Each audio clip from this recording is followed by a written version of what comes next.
So here's part two. So where was I at? I was at where the running vice president takes Trump's place.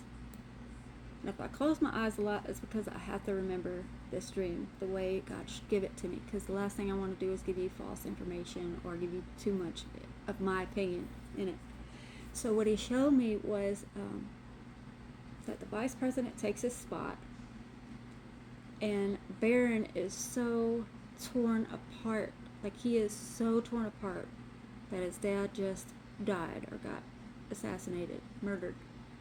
And it's like I can see inside of Barron. I can see more than other people can see. And I can see this evil that's been able to be controlled.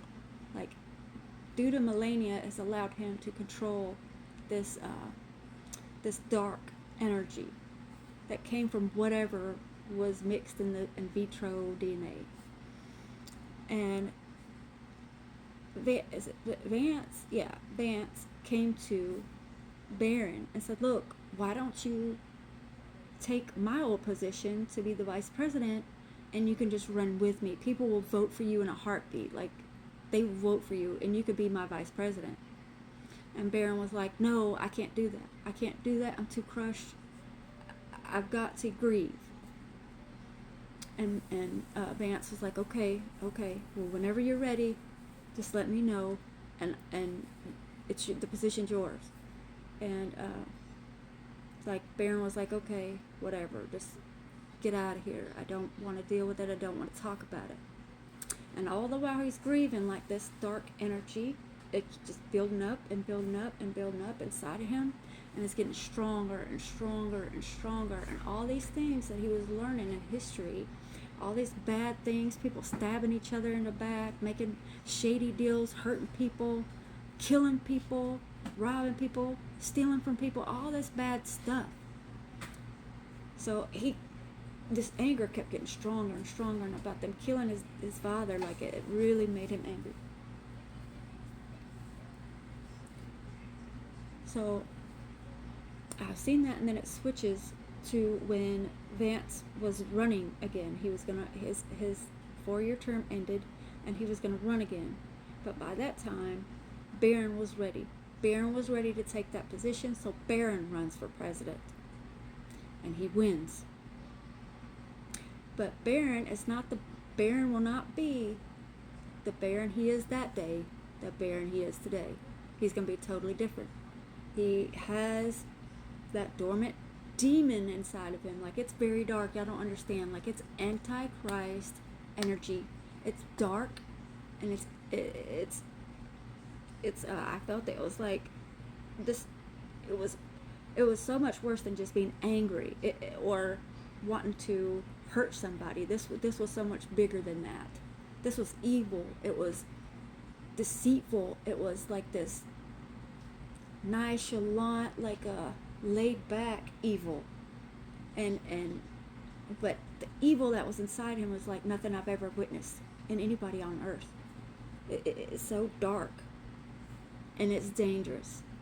And what I seen was that he takes over, and he starts just doing all this evil stuff that he's learned throughout history, and that he's seen people doing shady deals, backstabbing and all that. He just goes off, hurting people. Now he's got, with his charisma and his nice smile and his good skin, like, he's gonna still be like that, but he's got evil plans. I'm telling you, Barron, I believe, is the Antichrist. I honestly do. I believe he's the Antichrist. He's the one that's going to be taking authority here. Of course, I also believe the United Nations is part of the beast. I believe the United Nations is the beast. But Barron Trump is the Antichrist. That's what I believe.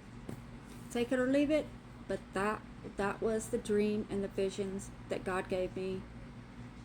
And when I get them like that, let me tell you something. I've had these type of visions and dreams all my life, and every one of them's come true. Every one. I've seen the death of family members. I've seen bad accidents that would happen. I've seen People get hurt, heartbreaks, all this stuff. And they've all came true, every one of them. The last vision I had was the vision of my father passing away. I had the vision of one of my brothers passing away too. Now, they were years prior than it happening, so even when it happened, I really wasn't prepared, but I had the vision and they came true every time. I had a vision, like a really bad, waking me up out of a dead sleep dream about an accident that was about to take place with 3 of my family, actually 4. My mom, my grandmother, my aunt, and my little cousin were all taking a trip somewhere. And they were all going to die, head-on collision. And I tried contacting everybody, trying to call everybody to try to save their lives, and nobody would pick up, nobody was home, whatever. But like a week later, that accident took place, and all my mother left. Like she didn't get in there. So like during a vision, I see my mom with them, and then she disappeared. So she was gonna go when I got to my mom to talk to her about this. She said she was gonna go with them, but she changed her mind. So that's why I seen her in there, and then she got taken out. But all 3 of my family members died in a head-on collision. It was the saddest thing ever, but I had a prophetic dream about it, and many more I can tell you about. I've got so many prophetic messages I can share with you, and I'm about to start sharing them. God has been showing me things this whole year, like back to back, back to back, back to back, back to back. And I've written a lot of them down, and I'm about to start sharing them all with you, and I've even got more today. I've been getting them strong all week. About to share them with you, but it's going to take time to get them recorded and get them down here. All right, thank you for watching. God bless.